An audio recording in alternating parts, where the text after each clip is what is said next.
Hey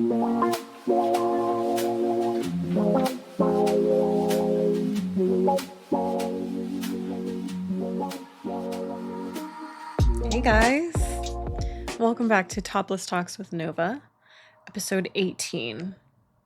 How are you doing? I miss you guys. I hope you had a really good holiday. I did not.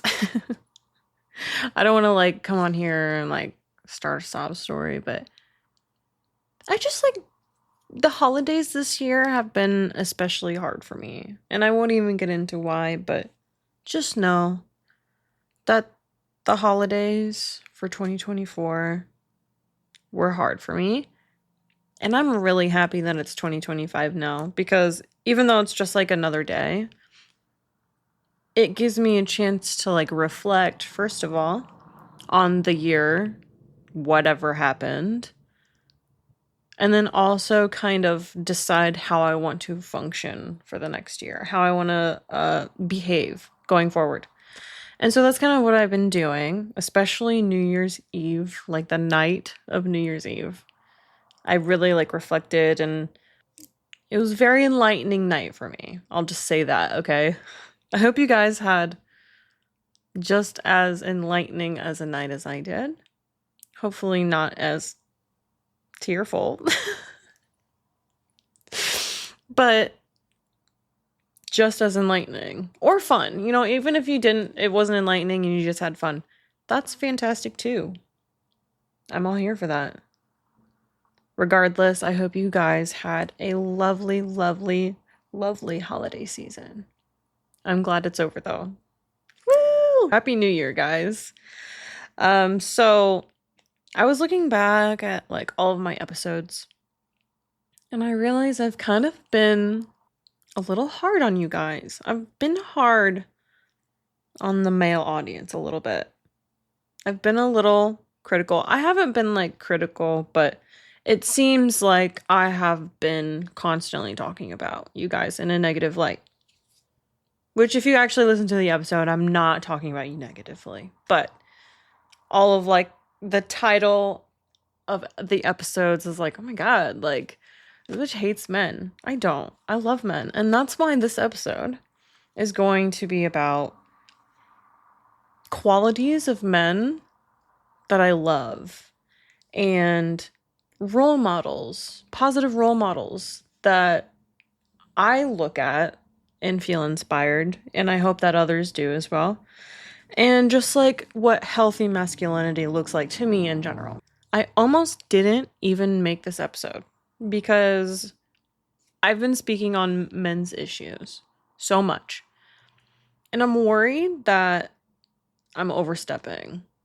But if I'm anything, I'm fucking loud. And unfortunately, I will put my 2 cents in on this. And I hope that this episode, of all episodes, will be taken positively, because I'm talking about all the things that I love about you guys. So when I say healthy masculinity, what do I mean by that? It's just to me, it's just embracing all parts of yourself. It's allowing yourself to be the man that you want to be, and allowing others to be the men that they want to be, as long as it's not hurting another person. It's the acceptance of all people. And to clarify, masculinity in itself is not toxic. The term toxic masculinity isn't to demonize men, but just to point out the rigid and harmful stereotypes. That's it. Because men, like I said in the last episode, are victims of this structure, just like women are. And healthy masculinity and an accepting masculinity is the only way that our society can heal. When I think of masculine energy, when I think of men that I respect, men that I idolize, men that when I see them, I'm wow, that's a very truly great man, And of course, I'm a woman, so I can only speak from my perspective. But when I think of those things, I have specific qualities in mind, and I'll list them out for you. So strong, and not even physically strong. Physically strong is a plus, of course, but I mean like emotionally strong.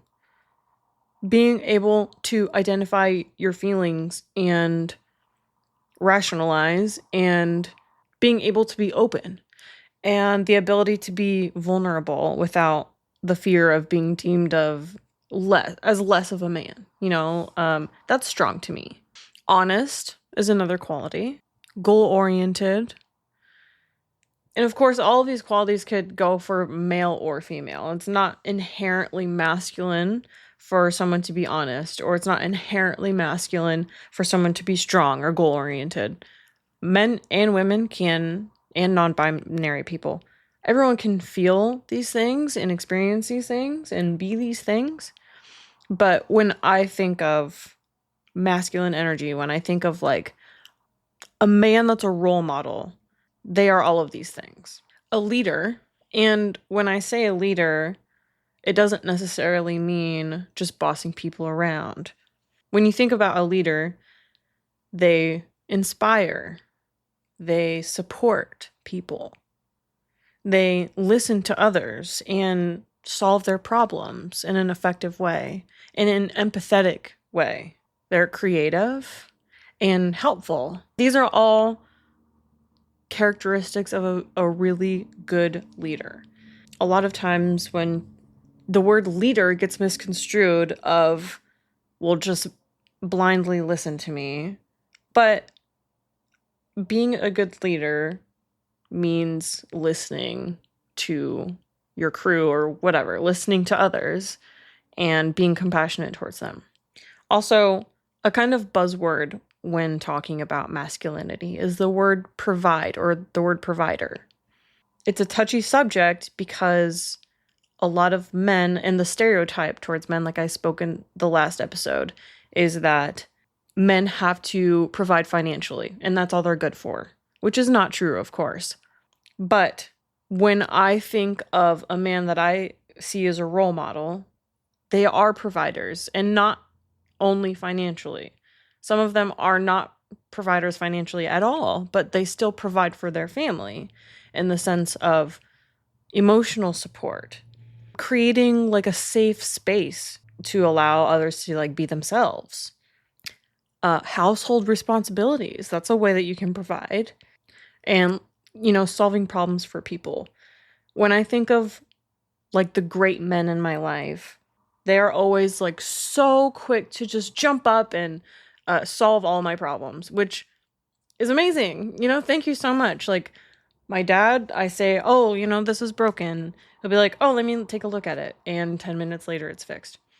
Same with my tech guy. Like I say, oh, it's so frustrating that this happened during my stream. Immediately, he wants to, okay, well, what was wrong with it? He'll send me several articles on what I can do to fix it. It's like that kind of providing is way more important, in my opinion, than the financial providing. Of course, like everyone's situation is different. And so if you are the financial provider, then that's of course just as important as being an emotional support system as well. But I think most of all, it's important to create a safe space for everyone because, and as I go into the next buzzword, which is the word protect or protector, I see that as advocating for others and again, creating a safe environment for people. Because, of course, as men, generally, you are bigger, you are stronger than women and a lot of people, some people. And not only that, but systematically, you have more rights, you're respected more in society in general. And so, to me, it's almost a man's duty to kind of protect people who maybe don't have as much privilege as you. And of course, like, this is a very nuanced conversation because there are men of different races or men of different economic levels. And there's no way that right now I could articulate everything perfectly.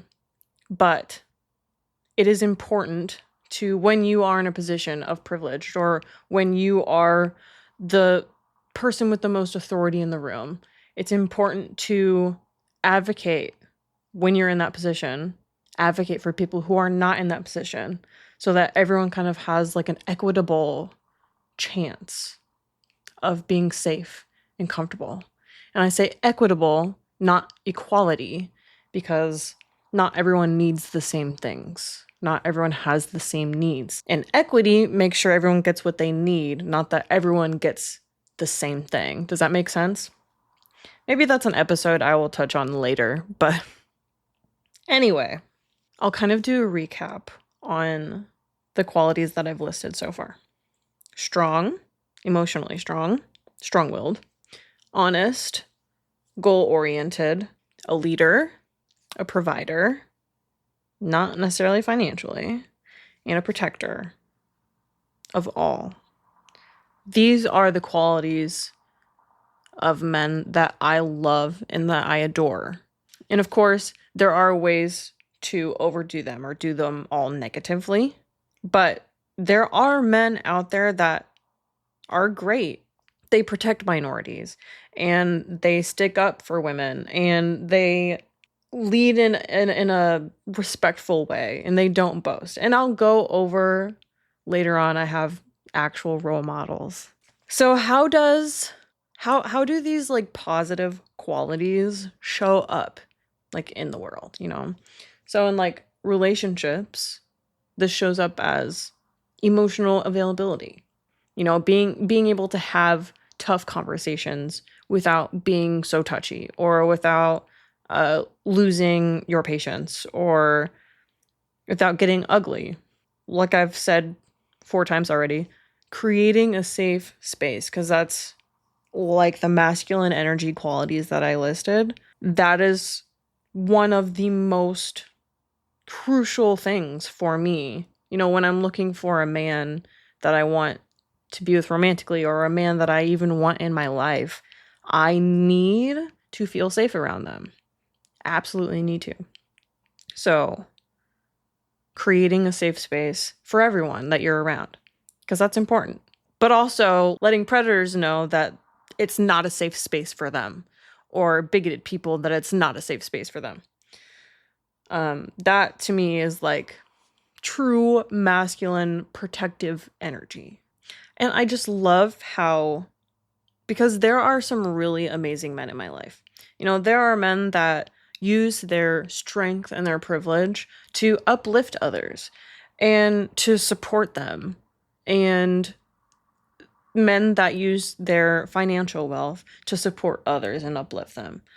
The great men in my life are never hesitant to drop everything and help the people that they love and that they care about.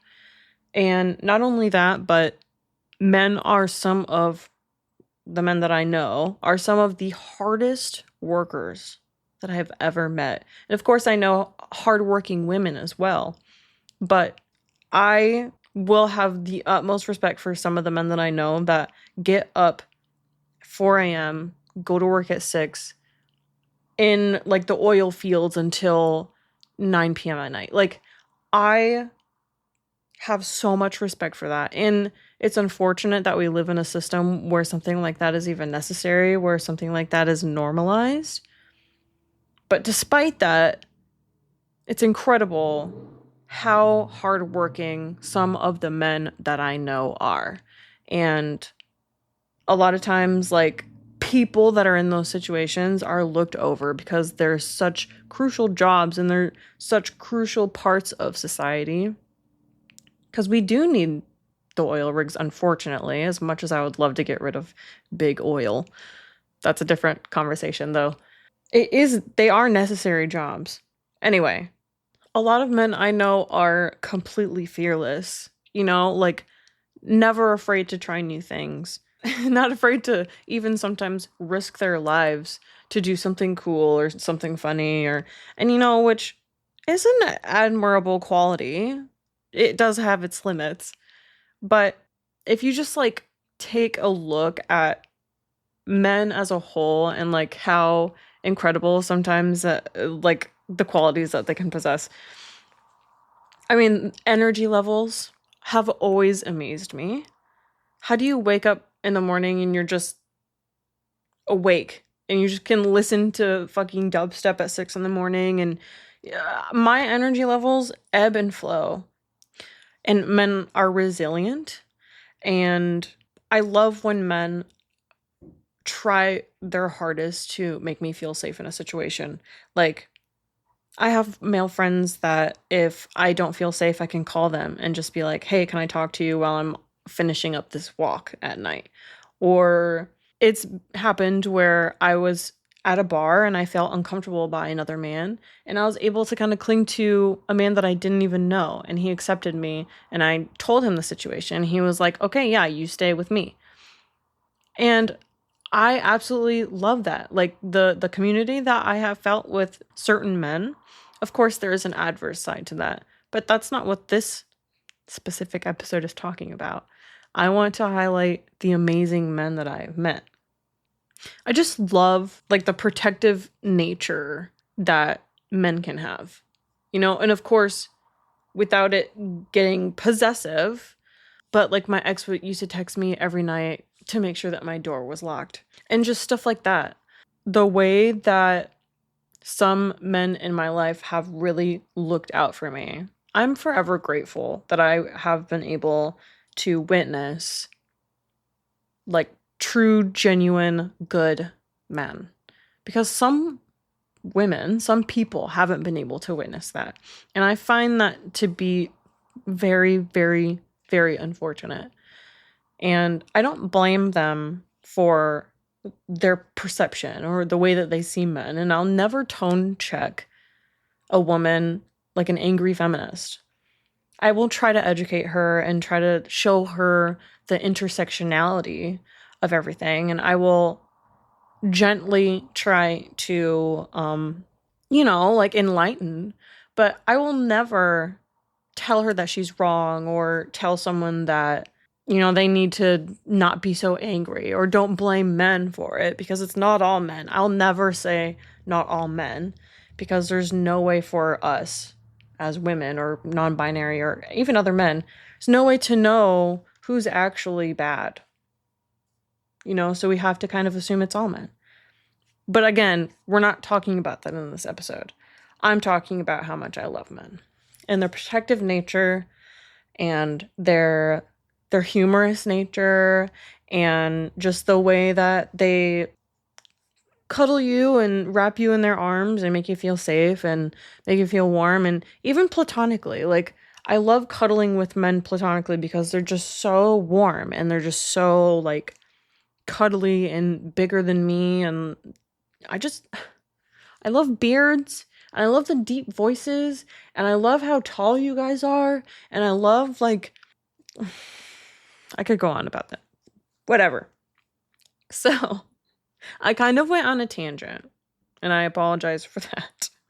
But I want to point out some good male role models that I kind of use, and maybe you guys can use or tell your kids, or, just look into and put some thought into it deeper. So the first one is Mufasa from Lion King. If you really think about it, that is like, to me, the paradigm of a great, honest man, because he's a great leader. He's honest. He doesn't boast. He's very respected, and he's strong, but doesn't, abuse his power. Mufasa, to me, is a great male role model. And unfortunately, he is a cartoon character. I do have actual human role models as well. Trevor Noah, he's the Daily Show host. And the reason he's such a good role model, in my opinion, is because he's very intellectual. And he talks about issues that sometimes can be tough to talk about, especially as a man. He tries to dismantle like patriarchy, and he talks about intersectional issues and racial issues. And of course, maybe he's not perfect. I don't know everything about Trevor Noah, but from what I have seen, he seems like a really great, intelligent, honest man of integrity. So definitely look into him if you've never heard of him. Terry Crews. Again, I don't know much about his personal life, but I do know that he has been a big advocate for sexual assault towards men because he came out about his own sexual assault. So not only is he an advocate, but he's also courageous and he's honest and, again, a man of integrity and someone who's not afraid to kind of go against the grain and be open and vulnerable in a very public light, which is an extremely scary thing to do. And it opens you up for a lot of criticism. Dwayne "The Rock" Johnson. He's someone that shows resilience and not only physical strength, but mental strength as well. Hardworking and another man of integrity. And of course, like I said, I don't know if these men aren't perfect. I'm sure they have bad experiences with people or, they have done shitty things under the covers. But the way that they portray themselves in the public, or the only way that I'm able to perceive them is this way, and I find it to be an extremely positive way. Another one is Kermit the Frog. He's very patient and gentle and caring and kind. These are all very good qualities that are worth looking up to. And the last one that I have listed is Steve Irwin, because he shows kindness towards animals and compassion and want for adventure and passion for adventure. Again, great qualities to look up to. Kindness in animals just shows that you have compassion for things that are deemed less than or lower than or more vulnerable than you, which I find to be a very great quality. So to sum all of this up, and again, like I said in the beginning of this episode, I don't want to define what masculinity is for you. I don't want to define what a man is for you. But these qualities are just kind of things that when I think of a man, when I think of the great, wonderful men in my life that I value and I appreciate for their masculine energy that they provide for me, those are the qualities that I think of. And those are the qualities that I appreciate in them. I know that no one's perfect. And having these qualities doesn't make you a perfect person, or not having these qualities doesn't make you a shit person. Everyone's different. Everyone has their own quirks and their own morals and whatever. Take everything I say with a grain of salt. I'm so hesitant to even talk about this subject because I don't want to tell you how to be a man. And even if I were to tell you, I don't want you to listen to me. I don't want you to completely just let me write your rule book for you because I'm not a man. I'm only a woman. And I have a very limited perspective of the male experience. And I accept that and I embrace that. And I want you guys to listen to this whole episode under the lens of knowing that I know that my experience is limited or my perception is limited. So, that being said, form your own definition of masculinity, of what it is to be a man. Find your own morals that you respect and that you look up to and embody those, and find people that embody them to help you embody them. Because men, you are so amazing and incredible when you bring your full, authentic self to the table. When you can break free of the societal norms and when you can break free of the fear of rejection or the fear of being a lesser man, when you can break free of all of that and you can just be your authentic self, you guys are incredible and I love you. Remember, you don't need to be anything you don't want to be. You get to decide what a man is or what you are or what you want to be. You get to decide that. And you get to decide what qualities you're going to embody and what qualities you're going to function with on a day-to-day basis. And my role here is just to urge you to think about what those qualities might be and what qualities would you like to embody. So, ending here, I just want to let you guys know that you're all awesome and you are all deserving and you are all important. And I hope that you go into the next year remembering that and honoring your own self, whatever qualities that entails, honoring your true self and honoring who you are as a person and honoring the goals that you have and just honoring you as a whole. And I hope that you all, including myself, continue to work towards being a better person or being a better you. Anyway, so I hope you guys have an amazing week, and I will talk to you next week. Be good out there, okay? Mwah, bye.